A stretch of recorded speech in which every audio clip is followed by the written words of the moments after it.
और मेरा उद्योग वही है, मेरा भाषण प्रवचन कथा वही है।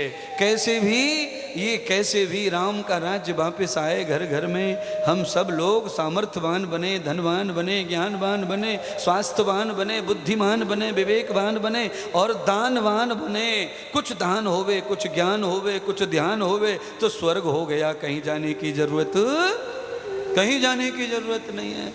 राम के राज्य में झाड़ू लगाने वाले भी किसी के घर रोटी नहीं मांगती थी, इतनी सुखी कर दी राम जी ने। उसको कहते राम राज्य।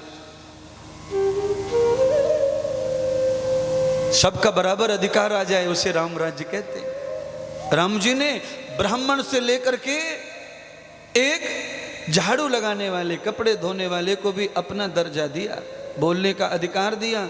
और राम जी ने जब धोबी को बोलने का अधिकार दिया तो राम जी के सामने बोलने का अधिकार मिला तो बोला, और बोला तो उसने थोड़ा ऐसा बोल दिया कि नुकसान कर दिया राम जी।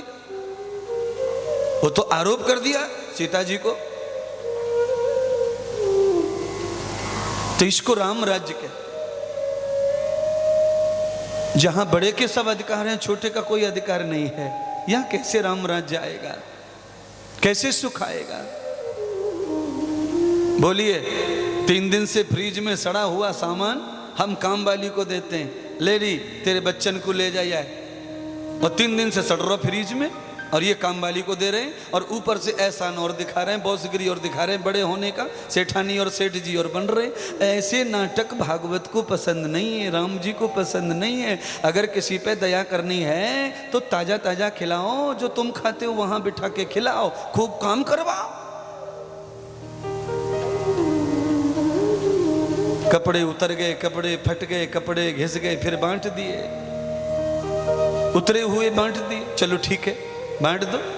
अब वो जमाना नहीं बचा उतरे पहनने का। पहले तो बारात में भी चाचा के छोरा को पहन जाते पैंट, अब नहीं ये जमाना। अब तो वो जमाने दूर चले गए। क्यों चले गए दूर? क्योंकि पहले तो शादी और ब्याहों में पूरे गांव में से खाट इकट्ठी करे, एक एक खाट एक के घर पे से लावे, और जिसके घर में बारात आवे पूरे गांव की पराते आवे, पूरे गांव की चमची आवे, पूरे गांव की बाल्टी आवे, पूरे गांव के भगोने आवे, पूरे गांव के पलाट आवे, पूरे गांव के मटके आवे, और पूरे गांव में से दूध जमा होवे, पूरे गांव से दही जमा होवे, पूरे गांव से छाछ जमा होवे, और फिर भंडारा होवे। उस संगठन में अगर वापस हम लौट आएंगे, ये टेंट बंद हो जाएगा, पैंट बंद हो जाएगा, तो समझ लो राम का राज भी लौट के।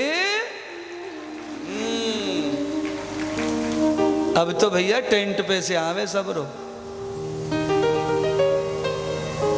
अब तो जिठानी को ना चावे हैं। बड़े भैया के घर में 10 पराते हैं, देवरानी को खूब पता है, पर वो जिठानी से लेती।